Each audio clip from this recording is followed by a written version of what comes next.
TikTokan bareng, anak Nia Ramadhani dan Marshanda tampil cantik hingga tuai banyak pujian. Anak dari aktris kondang Nia Ramadhani dan Marshanda mendadak jadi perbincangan publik.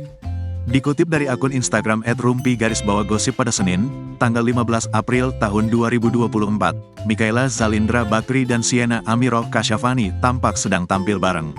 Pada video yang beredar, kedua anak artis ini sedang berinteraksi bersama. Kali ini tampil dengan mengenakan pakaian santai, Mikaela dan Sienna membuat video TikTok bersama di dalam rumah. Tak malu-malu dua anak usia 11 tahun ini menampilkan dan memamerkan keakrabannya. Pada video yang beredar, Mikaela terlihat ada di depan Sienna dan mencoba menyanyikan potongan lagu TikTok yang menjadi background. Sementara Sienna tampil di belakang Mikaela dan menirukannya. Melihat aksi dua anak ini, netizen kemudian memberikan komentarnya. Netizen mengakui kecantikan dari dua anak artis ini. Masya Allah, bibit-bibit unggul ini, komentar netizen. Kak Nia anaknya jadi idol K-pop aja cantik banget, kata netizen lain. Dua-duanya benar-benar cantik kayak blasteran, timpal lainnya.